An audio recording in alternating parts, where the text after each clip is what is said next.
Hi, everybody. Recruiting Animal here on July 22nd, 2026. We're halfway through the summer, at least where I live, and it's the first cool day since May. Got to wear long pants and a jacket today. Haven't had to do that for a while. Hey, let's see who shows up today. Nobody's here yet, but let's wait and see. Hey, Alan Fleur is here. Great. Okay, and Alan, unlike the other guys who were here last week, he's actually going to talk with me. He's not going to work and let me do all the talking. Okay, that's great. So I asked him a second ago, but I had a mic problem, so maybe you didn't hear it. If he knows who Jan Tegzi is, he's a Czech recruiter, and he said yes. Yes, Animal, I do. Okay, and I said, well, last week he posted a bunch of myths. He had a myth busting posting. And so the one that interested me most was this one. Most jobs are filled internally before posting. Okay, posting is just a trick to show that they're looking for people outside the company. They're giving everybody a fair chance to get this job. But really, they've already decided on to promote someone internally. Jan says that's absolutely not true. Okay, maybe 2%. Most is a total fiction, and people just post that to make you feel bad and make you angry and get clicks. What do you say? You've been an internal recruiter, Alan Fleur. Yeah. What do you say to that? Mm-hmm. So you're saying Jan says that's BS, that most of them are filled. That's a myth, right? Yeah. That's his. Okay, I agree with him. I agree with his, because I'd say, a majority of them are filled internally. No, but the internal people, if we want to promote Animal in a big company, we have to follow the compliance rules. So we're going to have to post a job and put it out there for a week, interview one or two people with Animal, and then Animal's going to get the job. But that's fine. But it happens very rare. It happens rare. I agree with the 2 to 5%. 2 to 5%. Well, 2 was his upper limit. You're saying it's a bottom limit, okay? I don't know. It's it's a company of 100, a company of 1,000 at one location. Take your pick. Yeah, okay. But it's not the rule. That's the point. It's rare. It's a small percentage of those things. Okay, and they always are catering to these people who are having trouble finding a job, and they say, oh, the big bosses are cheating you, they're tricking you. It's kind of populism, make you angry at the elites. Am I right about that? Actually, I think you're right. And I have heard recently the last 4 months, there have been some large companies that have been posting jobs when they've had layoffs due to AI, and then it's like, well, we're going to have your job, a similar job to yours will be available, but you have to apply to it, and that is just BS. That's like it's a way to mollify some of the people that have been laid off, and they say, oh, you can apply to the job, it's less pay. So you're saying there are tricks, there are deceptive practices with job postings, especially now in relation to the AI layoffs. That's what you're saying. But I think in a limited basis, yes. Okay, but there's other people who say that their jobs, they're working in corporations, and there's a number of jobs that are evergreen. They're almost always going to be looking for those people. So even if they're not looking now, they just leave that job up there all the time. So you might apply for it, but really there's no current position there. They're just feeding their database, their pipeline of resumes. Is that right too? Yes. Yes. Okay. Well, that's a straightforward answer. It is. It's also a function, Animal, of people who buy LinkedIn or Indeed job postings. You have to use them, and if you're not using them, you're going to get in trouble for not using money. So you post something, and it might be an evergreen. Okay.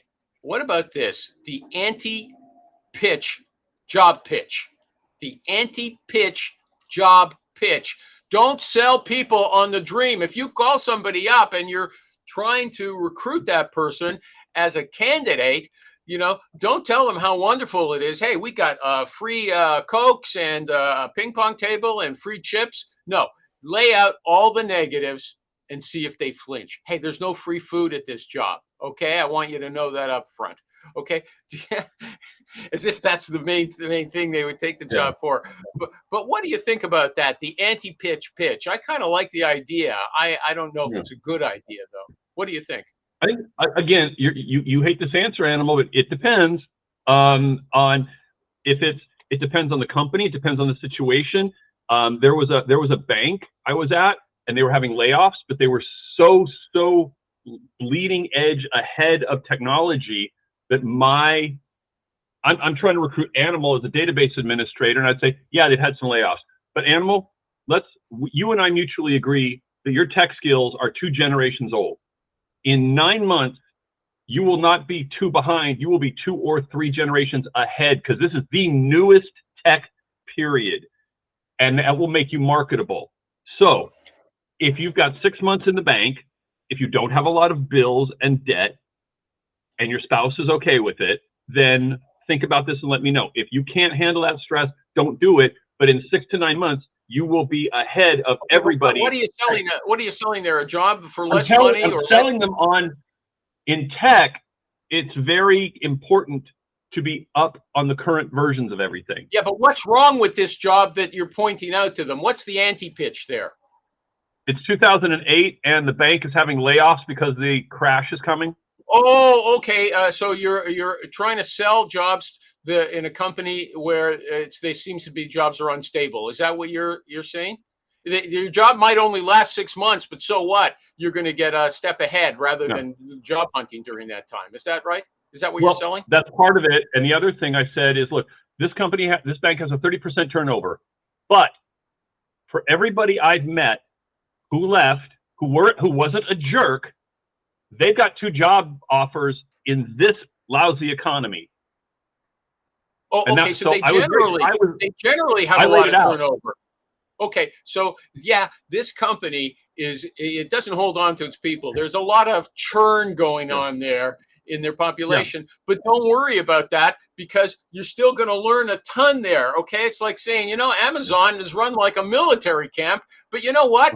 You spend 2 years there, you'll be way ahead of everybody else. So there's a tough culture, but so what? Right. And I think it's I think it depends on the situation, the candidate, etc. But reverse pitching, that's fine. But the other thing, Animal, is why don't you just have a conversation with the candidate and say, what's important to you? Okay, these things fit and match. Here's the hard part about this job. So you're going in with your eyes open, and I think you're doing the person a service. Rich always says, I like to quote Rich because he's so blunt. He says, nobody wants to work for a schmuck. Okay, that's his quote. And I could say jerk if that offends somebody. Okay, nobody's watching anyway, so who cares? But here's the point. Maybe your client is a jerk, and everybody in the industry knows it. But there's other benefits that go with that company. So you do the anti-pitch. You say, look, you're not going to like your boss. He's an idiot. I can tell you, I work with him all the time. I place lots of people there. He's not fun for me to deal with. But you know what? There's a great benefit for working with this company, and this is it. And then you lay out, like you said, maybe the tech is great or something like that. Is that look? There's been but there has been you want to call it reverse pitch, whatever. It's been going on forever in the big 4 accounting and consulting firms, and the McKinseys and the Bains and the Boston Consulting Groups. It's, hey, Animal, I know you just came out with your master's in finance. Tell you what, you come to McKinsey. You work 80 hours a week for 3 years, and then you'll be able to leave. You come here with your accounting degree, and you come to Ernst & Young. You do the auditing. If you're really psychotic, do tax audit, and then in 3 years, one of our clients is going to poach you, and you're going to be set. Okay, you had a bit of a flashback there, Arthur Andersen. Yeah, I know. Woo! 20 years. This guy's no kid. Let me tell you that. Okay, so I like to call it the anti-pitch job pitch. You like to call it the reverse job pitch. Is that right? No, whatever works. Now you're shrugging, but that's what you were saying the whole time. Okay, that's what I was saying, but whatever works. Okay. Okay. The $1 million rookie. Okay, I'm going to have to, if Rich or anybody shows up again, I got to ask some of these questions again. Okay. The $1 million rookie, an average recruiter, gets a job order, searches the common databases, essentially LinkedIn, or maybe if she's working in the medical field, there's what's the famous one for medical jobs? I can't remember it offhand. Anyway, there are other databases, but $1 million rookie doesn't work that way. She makes sure she networks. She tries to get to know everybody in her niche. First of all, the directors, the VPs, and the GMs, and then all the people she might recruit. Her goal is to get them to know her name, okay? And the way you do that is by committing yourself from the very first day to having hundreds of conversations on the phone. What do you say about that? If you can do it, do it. What do you mean if you can do it? Is it the right way or the wrong way? If you have the clarity and the drive to do it, do it. I think it's a good strategy. Look, you want to be known. Brian Fink wrote an interesting recent article, and he makes it about AI slop, basically. Okay. What it implies, Animal, is, to your point, is the importance of relationships, the importance of knowing people, the importance of being known. And I agree. If that person wants to put a goal up to know everybody and to be known, great, do it. Now, can you know everybody? No. Can you be known by everybody? No. But you can have a good reputation and get referred. Let me ask you a question and challenge you. If you can't know everybody, there's a woman named Mary Kennedy. I think she's English, okay? And she says if you're picking a niche, you got to make it a micro niche, okay? And Gavin, who used to come here all the time, we know him well, he's the same. He says you have to have a niche that's so narrow that you know everybody. You're saying that's wrong. And I think Rich would say it's wrong as well. Look, he's sitting there with his mouth open, huh? Yeah. Huh? I think again, it depends. I think look, there's a good friend of mine, a good friend of the recruiting family, works in medical testing, blood testing. I mean, it is micro niche. And she has a hard time finding people. She runs into the same people all the time. So she should step back a little and broaden just a little bit. But, little Mary, here's my challenge. Little Mary in the UK, there's little Mary in the UK. Mary's billing around $800,000 a year, okay? Or $1 million. I can't remember when. In the UK, or is she doing her business in America? I don't know. Because I was going to say, if she's in the UK, she better be. She's making a lot of money, okay? Good. And Gavin works in the UK. Yeah, Mary Kennedy. Don't look her up at this moment, okay? Don't make her look her up right now. We're having a conversation, okay? People are depending on us. Okay. So the $1 million rookie, see, you say, oh, yeah, that's good if you want to do it. Well, what alternatives are there? Well, to what? Micro niche? No, you're calling a bunch of people from your very first day to get known in the business. Right. Is there an alternative? No. Well, I mean, attend networking events. Attend association events. Okay. Attend events that you're not sure about. Look, here's one of the greatest things I ever attended and I learned. There was when I did tech, there was a firewall presentation of 3 companies.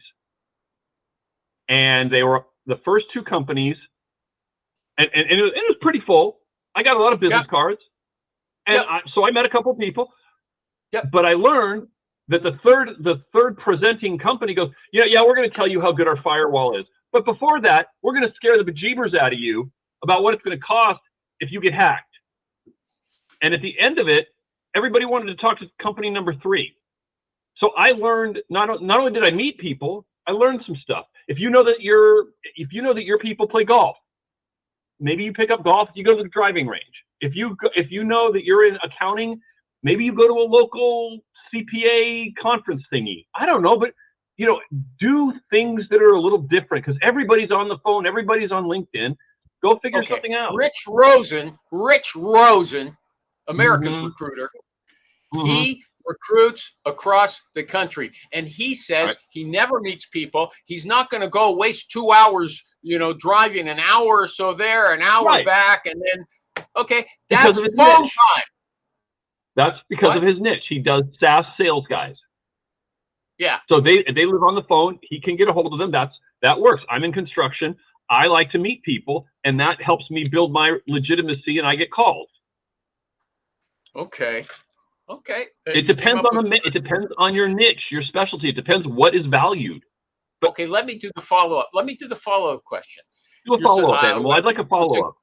Yeah, the suggestion was that from day one, you're on the phone talking to Yes. people, okay? You don't know anything on day one unless you had some functional experience in the same field, No. like you're an accountant going into, Right. you don't know anything, okay? So? What do you do? How do you impress people? You just say, hey, I'm new in the business. I want to get to know you. I can't tell you that right now I don't know anything. Is that what you're going to tell them? No. You're probably starting out as a sourcing recruiter. I don't think you're probably doing account management yet. So you talk to the candidates and you say, Animal, look, I'm new. I've got a job order. I wanted to give you a call. Can you treat me like I'm a third grader and help me understand this? That's what I did. Yeah. Okay. Yeah. And they didn't mind. You're a grown man. Nope, they helped me out. Keep talking. Okay, I'll keep talking. You can bet on that. I'll keep talking. Okay, so let me see. Yeah, this person said, if you're really a good recruiter, and again, Right. this is micro niche oriented, I guess, that if you get a search, you don't start searching for people. You know those people, so you can send out people the very same day. And our good friend Tommy Pistachio, he says, he's a big fan of Steve Finkel, and Steve Finkel is always he's into sending out people the same day. Okay, you get the search, and you got 3 candidates to go. They're always in your back pocket because you know what's going on in your niche. True or false? True. False. Okay, I say false. Okay, I say false. But how many recruiters send? Well, Steve Finkel also says something else. He says you might have those people the same day and know who exactly you're going to send out, but don't send them in an hour. They'll think you didn't do anything. Wait a few days to make it look like you were working and struggling to find those people. Okay, but I think he has said. I remember I went to see him a few times. And he said once he was looking for a bookkeeper, something like that. He got the order in the morning, found her 2 hours later and sent her out, and collected a fee. He says it was like eating popcorn. Okay, something like that. It was just so snappy. So, okay, so there's a few views on that. There's a few different views. But some people say you should know your niche so well, you know everybody, and you know who you can move as soon as a job comes up. But Alan and I don't agree with that, right? Alan and I don't agree. I think you should know as much as you possibly can, but I would challenge anybody that says, I know everybody in the market. Okay, so we got to get Gavin on for that one, okay, again. Okay, here's something interesting. I've never seen anyone say this recently, that, accountability, okay? Plans are worthless unless you've got a public of some sort that you have to confess your results to, okay? Whether it's other people in your company and you've got a Slack channel or something like that, or some kind of accountability partner. You make up your targets for your morning. At lunchtime, you have to do a public update. You can call it an update or a confession, okay? But without that potential social embarrassment, you're not going to do the job. Or maybe it's social support. Depends how you see it. What do you think about that? If that helps you, great. If you don't need it, that's okay. No. They didn't say if it helps you. They said everybody needs it. These are general rules I'm talking about, Alan. Who is Animal? Who is they? Who are they? I started doing research on big billers, okay? So they've all got some different ideas, and that's one idea. If you don't have an accountability partner, it's the same with politicians. If they don't have to account for the money they're spending, they'll spend tons of public money. Same thing, but it's time we're talking about here. Time. Okay. Okay. You want to pass? Okay. Here, this guy says dedicate your entire morning to pipeline generation. That's exactly what we were talking about. Calling people. Yeah. Okay, Rich. The average recruiter, gets a job order and starts searching LinkedIn, which everybody uses. Am I right? Yes. Nod your head. Okay. Yes. For the people who can't hear yet. Okay. Sure. And but $1 million rookie,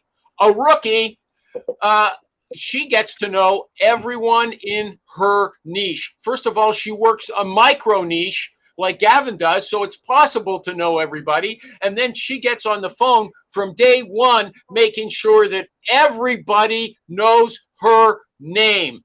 Which one is the best idea? Okay, go search LinkedIn whenever you get a search, or make sure from day one that everybody relevant starts knowing your name. I mean, everyone relevant should know your name, and you kind of does both at the same time. No, why would you? I'm like, they both seem like necessary things to do. Hi, Rich. I'm Billy Smith. It's my first day as a recruiter. I don't know anything about your field, but I just want to get to know you a tiny bit. Can we have a chat for 5 minutes? Is that a good move? Is that good for your first call as a recruiter? Probably not, but I wouldn't do that. Rich is supposed to be on the show. He's preoccupied. Last week the guys didn't want. I had to talk just myself. I told Alan. Tom and Dave were here. They didn't say a word. I just blabbed. Okay. Now, I did say it helps for me to think that I'm talking to somebody. Okay. But Alan's very chatty. Just tell me, Animal, I don't want to talk to you. Okay. Don't count it. I'm looking at my desk. Okay? Listen, I'm multitasking. I'm Okay, trying yeah. I'm just, lots going on. Lots of travel. Okay, so don't ask Rich any questions because he's going to have to think. Okay, he's busy making money.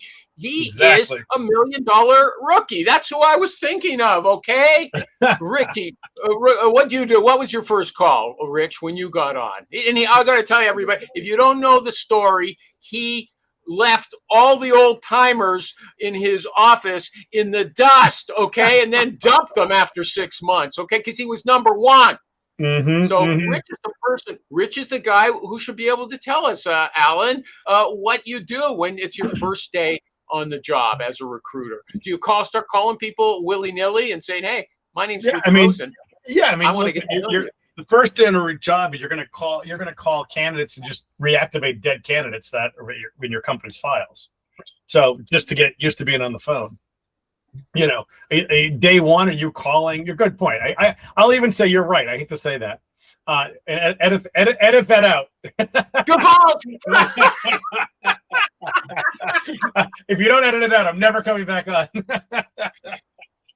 Your first day, you're right. You're not calling up the head of GE and being like, "Hey, I know everything about airplanes and electricity and everything else that you guys do." But you could, I suppose, if you know it, if you did your homework. Hold on. This person that I got this from said you want to make sure first that every director, relevant director, VP, and GM in your niche knows your name. Are you saying that's not true, Rich? No, you do. Start at the bottom? No, I'm just saying your first call may not be to the President of the United States. It's you got to know what you're doing. What does that mean? You got to know what you're doing. Well, I'm not saying by week 2 you can't make those calls, but at week 1, I'm not sure that's the first call I'm making. Okay, Alan said when he first started, he told guys, he said, "Look, I don't know anything about the business. Yeah, it was an old strategy for sure." Okay, now I have to say, Rich never tells us that he was working in a stockbroking office. He doesn't rarely mention it before he became a recruiter. So he was used to making 100 terrible calls a day. Is that true, Rich? That's absolutely true. Okay, so how did you start out there? How did I start out there? They give you a lead list. I mean, I was doing it for years in college and stuff. So, but they give you a lead list and you just dial for dollars, and you'd be like, "Hey, hold on. This is your prehistory. I never heard this before. What were you do? Was that your summer job? Stock? Yeah, I worked in brokerage firms since I was like, God, must have been 17, 18. I was still in high school. In summer in high school, and then during college, internships, and then I was the youngest licensed broker in the country at one point. Hold on, your father was a pharmacist, a businessman. How come he didn't have you stacking shelves? What happened? I'd go help when I needed help, but it was you said, Dad, this is not my future, okay? I'm not a clerk in a store. my brother actually runs it now, but that was but yeah, it's not what I want. I always wanted to invest. I always wanted to make money. I used to finish in like the top of these like national investment challenges. Alan, this proves my point about nature versus nurture. There was something weird about this kid, okay? he became a stockbroker in high school, okay? That's not everybody grinding out these calls. Was it to companies or small investors? It was to individuals. Were you doing basically intern work for one or two senior brokers and just kind of dialing for them? So you would do when I was an intern, I would do internships. You were doing research and things like that. You weren't really making a lot of calls. And then in college, you started making more calls. And but I was like, senior year in college, I was starting to make calls. I was getting paid. I was working like my senior year. I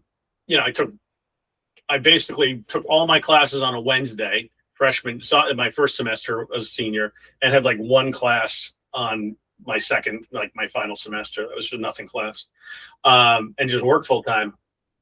So it was awesome, So you had Series 7 when you were in college? I had 7,663, I think, and yeah, and then I think I got my 66 at one point. I forget. 30 years ago. Is this the windblown episode that we all should be doing because of Tommy coming on like this? With the hair blowing in the wind. He can participate today because he's not working. Okay. He's the Fabio of recruiters. Yeah. It was a Manny Petty day for the horses. Not for you. No Manny Petty for you. Okay. So I don't know. So Rich, here, this one other guy says, look, when I get new recruiters for the first 3 months, they don't call anybody. They call me. I have them calling me all day long. 3 months? Okay. 3 months. Oh, yeah. Dude, by the third month, I had closed over $100,000. I've done like probably 150 grand already. Yeah, but no. See, but I was under the illusion, okay, that you started first as a recruiter. Then I found out that you were working in a stockbroking firm, and now you've revealed that since you were 12, you were working as a stockbroker. Okay, learning the ropes. I am sorry. I'm industrious. What can I tell you? Yeah. So I was on the phone the fourth day. I started on a Monday. We did the training, and on Friday I was on the phone. Yeah, MRI training. You went to you did your training. I think I can't remember if it was a day you were in the office training and then you were in the headquarters. I think you were in the headquarters. You're in the office just learning, and then you're in the headquarters. It was all, we watched a bunch of videotapes. Yeah, exactly. It was we filled out some fucking paperwork bullshit, took a test, and then put me on the phone. Manager recruiters actually they had great training back then. Oh yeah. And it was you go into Boston. I went to Boston like a day or two, I forget, it was like 1 or 2 days, but I closed 2 deals in my first 2 weeks. So I don't know. You pick up the phone, you act like you know what you're doing, and suddenly you do. How do you act like you know what you're doing? Didn't you say a minute ago that you call people and say, I'm new, I don't know what I'm doing, help me? Yeah, but doing that, you're also acting like you know what you're doing. You're giving them actual information. I mean, it's this crazy thing to actually know about your client. Like, you don't have to be a Mensa member to, do a discovery call. You're new. Right? It's your first day. I mean, do you not know how to ask questions? Do you know how to ask questions? So you ask good questions. All you do is be curious. Ask the things you would want to know if you were as a recruiter. Listen, even when you're new, I had the list of questions right there from MRI. It wasn't like I was flying blind. So you call up, but then just natural instinct takes over, right? Like I was doing research, I was managing about $150 million for this broker in Dean Witter. All right. I was picking all his stocks for all his clients and telling them this and write reports up. So I'd call up one reason I want to do sales guys, because instead of me calling finance people to get the finance bullshit numbers, I'd call the sales people up and figure out, hey, if these sales guys are making money, all right, this company's doing well. The sales guys are all telling me they suck. Well, it's probably not a great investment, is it now? That's why I started doing salespeople. But you just learn to ask good questions. Like, you have to be curious. I'm always curious. I want to know everything. Yeah, but I mean, so if you're and think about it, if you're interviewing, right, you should have a million questions. As a recruiter, you get to ask all those questions that may seem awkward for an interviewee to be asking the interviewer. So, and nowadays with AI, I mean, there's zero reason you shouldn't be ready to rock soon. The 3 months on the phone today is nuts. I can't Yeah, even. you said What you does he have to do? What do they do for 3 months? I don't know. Make presentations. To who? The owner? First of all, he said, if you're cold calling, he says you're only going to get through to a person 10% of the time. Most of the time, you're getting a voicemail or you're not getting anything at all. So, right? so you just sit there and send blind emails out? I mean, what are you supposed to do? Instead, you're calling this guy, your boss, and you're getting through on every call. Okay, and you make 100 presentations to him a day rather than 10 on the phone yourself.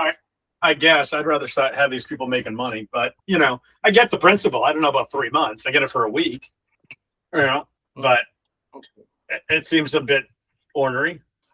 Okay, but hold on. Rich just told us you got to seem like you know what you're doing. You got to sound confident. I don't know how a junior person can sound like he knows what he's doing or that she's confident. Why? I mean, how is it different today? You get a new client in a new industry. Like, I work in all across software. All right. I don't know enough about this company. I do research. Now I know enough about the company. So, and when you're young, when you're just starting out and you're new, it's very easy to say, hang on. It's very easy to just be like, hey, listen, this is like my 10th day on the job. All right. Let me find out for you. And when you're a kid, people always say, especially these days, I think Tommy said this, okay, that you shouldn't be asking anybody when you phone them up, what do you do? Okay. But there's other people saying you cannot spend time researching a company before you make every call. You'll be spending your whole day researching. But nowadays, if you've got a modern ATS, you've got the guy's resume up, you hover over the guy's company, it tells you what they do. Yeah. Right? Alan, I don't. me, okay? There's just so many things about this, right? Like, so, to me, it was you get your feet wet, right? You're gonna ride a bike. You don't fucking read how to ride a bike for 3 months, right? You're gonna fucking bike and ride it, right? You fall down. I had training wheels. Maybe you guys didn't need them, okay? Animal still has training wheels. No. You got to get your teeth kicked in to learn this job, right? Yeah. So you start making phone calls, and this shit about 10%, motherfucker, call people at work, have people paged, hit 0. I mean, what is wrong with fucking people today? I don't get it. No, Tommy, the phone doesn't work. It's fucking unbelievable, man. Is he on the other line? Yeah, I'll hold for a second. But you know what's be funny? in the office. But you know what's funny? If he says like, hey, 10% of they're only going to talk to 10% of people like dial. Well, if you send emails, you're only going to get 1 to 4%. Potentially if it's a client, if it's BD emails. Well, this guy wasn't recommending sending emails. Obviously, he likes the phone. All right. So what are you supposed to do? You're supposed to call him all day, just rehearse your script all day. Why am I paying someone for 3 months to rehearse the Presentations. script? He'll challenge you, and you get. See, hold on. Tommy said something interesting. Okay, he said you got to get your teeth kicked in to be good on this job. It's a numbers game until you get to skills, and then it's a skills game, but you still need decent numbers. Yep. End of story. Bingo. Well, what does it mean? You got to get your teeth kicked in. Alan, did you have your teeth kicked in? You got to learn what it's time. like to be told to go pound sand, that you're a flesh peddler. Don't call my people. Leave me alone. Fuck you. I hate recruiters. Over and over. Like, that's the shit. And you're going to get people. That You was have just to learn Tommy's how to point. develop relationships. You have to learn how to develop for you. relationships and understand how to do it. Right. And here's one for you, Animal. So I call up Rich Rosen. Rich Rosen turns out to be a contract recruiter at a tech company, and he says, "Oh, well, you know what? You send me you send me the resumes, and I'm going to work with Animal, Tommy, and you, and whoever gives me the lowest price on the contract, I'm going to go with her." No, you got to go by who sends it to you first. Time and date, first come, first serve. No, I'm not going to do that. My boss has told me I can do whatever I want. Okay, fine. So so that happens once. That happens again. I call Animal and Tommy, and I say, "Hey, you want to just rape this company because this guy's an asshole?" Yep. Don't use that And- word, okay? On this show. Okay, you want to poach? You want to poach Bad, everybody? okay. But it's a lesson you learn, and you get kicked in the teeth all the time. I had one of my managers kill a deal because he told the client we don't do perm, and if we do, it's a 50% fee. And the client walked, and then I found the policy manual that said we do perm at 25%. So I got my teeth kicked in internally. Okay. That sounds like a genius guy, genius manager. So, Rich, are you in agreement with these guys about getting your teeth kicked in? It sounds like you never got your teeth kicked in. He did when he was a stockbroker. He probably made more Yeah, I calls mean, than any recruiter I've ever met in my life. Stockbrokers were fucking animals on the phone. It was the best training ever. You know, I mean, asking someone for a job, hey, can I get you a job to pay you more money and you don't have to pay me a dime?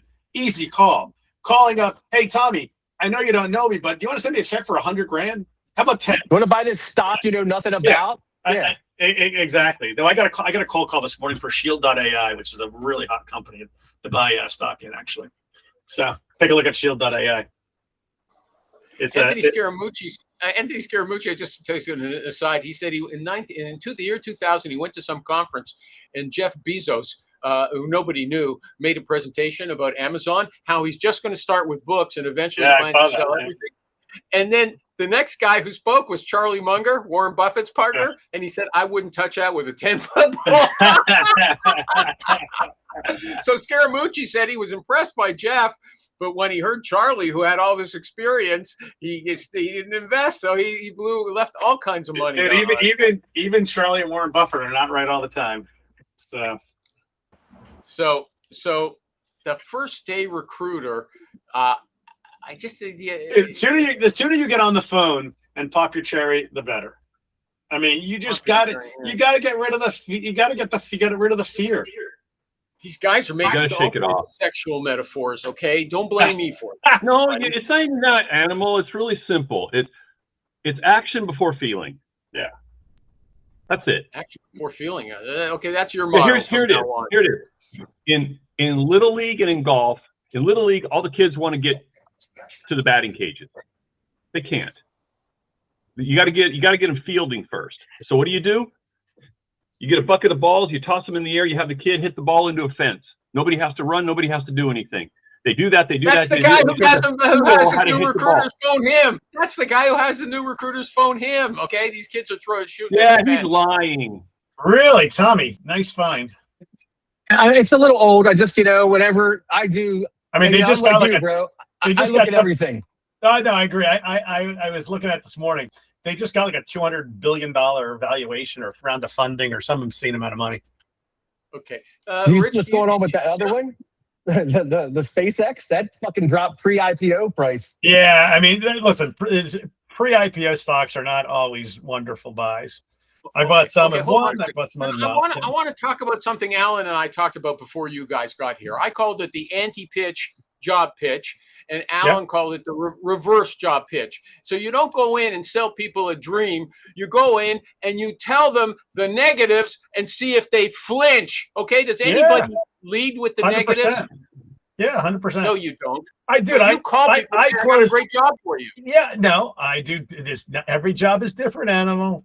I call, like, for Medallia. All right, was a client of mine years ago, and I would call people, and I'm like, hey, when I call, I wouldn't spend a lot of time on the search, but when I placed a couple people there, by basically saying, listen, you can place, you may make $1 million a year here, but you're going to hate yourself every day of the year.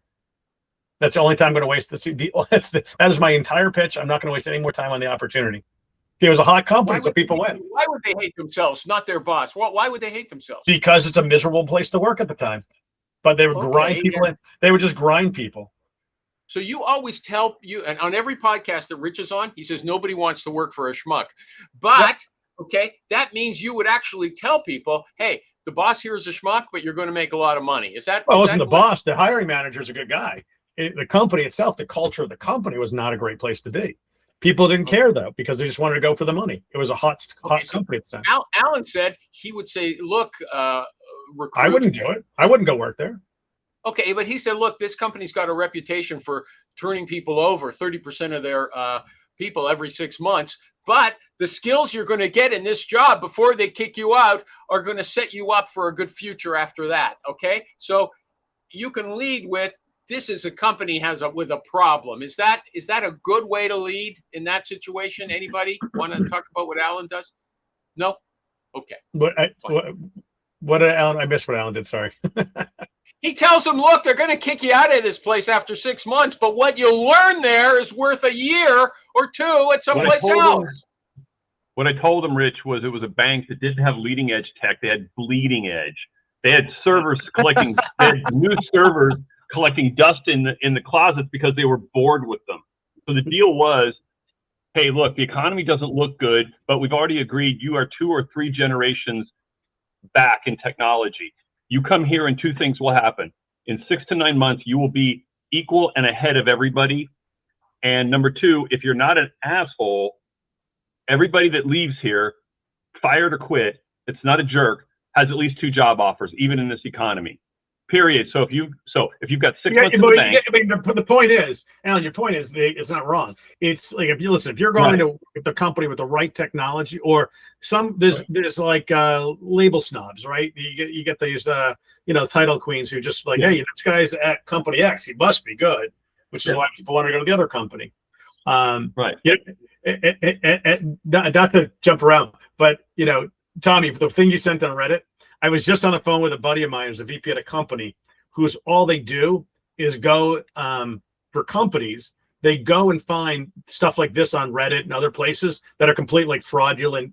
It's like just fraudulent negative posts, from North Korea, China, in terms. Oh yeah, there's so many bots on there. So you don't know what's real. I mean, that's the problem now. You don't know what's real or not. Anyhow, sorry, just a side note. They go there and we're going to finish that story. What do they do with it? Oh, so this company goes and can block bad actors from posting things and try to get the fake news down, basically, is what it really does. So it's an Israeli based company. The big question is, Rich, it sounds from the things you're saying on Facebook that you've picked a new applicant tracking system. Is that true? Is it the revelation actually happened? I'm not making I'm holding out for 1 more month just to confirm.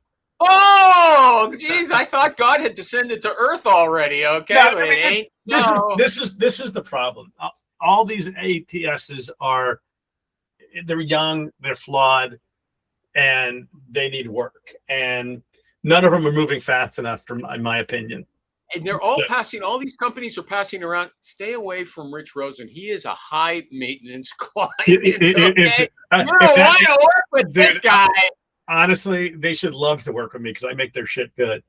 And hold on, Tom is not high maintenance, and he's an expert in Luxo. Are you high maintenance, Tom? For Luxo, he is. Like a bad for them. I mean, I was in the beginning. They fixed a lot of stuff, and then now I've kind of just basically said, look, it's as good as it's going to get. Yeah, and it works great for me. Stardex's biggest problem is their API key sucks. Right, they need to work on that. In what way? There's like 4 endpoints. It's like you can do 4 things with it or 6 things with it. And they don't have an MCP. Yes, they do. They have an MCP. They've had it for months. Yeah, they've had it for months. Not on their documents. Not on Stardex. Dude, right? I use it every day. SCARDEX. Yeah, I use it every day, Tommy. I'm on their page. I've been looking for it for anybody because we got Jarvie, because we got somebody who's got Recruiter Claw who has Jarvie. I was looking for theirs because there's a guy who was doing a demo with us that I think has Stardex. Yeah, no, Stardex has an MCP. It's their MCP is pretty good actually, because I tie into Pin, Stardex, and Full and Rich, and then a bunch of other things too. But okay, so Stardex is one that Rich has talked about repeatedly. He comments on it a lot on Facebook. So I think that's where he's going to end up. Okay, in a month's time. Anybody want to bet with me? We should have taken bets on this a long time ago for the date. Just a month. I gotta tell you, but it's really so annoying. It's because all these companies, they have different holes. Like I saw a couple others last week that were, they said they have to get some more integrations done, like email and stuff like that, and phones. I'm trying their phone, the Ring Central and stuff. But I mean, the whole market's changing so quick, and it's just going to take someone with a brain that actually wants to really listen to the good recruiters and, not just listen to the masses, because, the masses is what built Bullhorn, which is probably the worst one out there. So, that's what kills me. It's like, for me, like if I'm just a user, it's easy, but I want to be involved with these companies and help them actually get better. So I take a little bit more pride in it than just saying, hey, this is where I'm going. I've always said they should realize that they got to their girlfriend should be or their boyfriend should be Rich Rose. Okay, but instead they don't recognize that, and they're never going to. But we still should have taken bets like a pool on what year that Rich should have. I would have cleaned up. Not the month. What year Rich would decide on? My contract for Crelate is up in August. Why would I move before? I mean, I've already moved. I haven't used Crelate in months, but still, I really like StarDeck. I am just, there's things that they need to fix that they're fighting me on fixing, and I'm just like, for example. I don't want to give you examples because I like them, but but the same with Spot, the same with Jarvie, the same with Atlas, the same with all of them. They all have flaws. You're just choosing which problems you can live with. Yeah, Tommy, listen. Later, everybody. Tommy, Take care. Help you, Thank buddy. you. All right. Later. See you guys. Bye.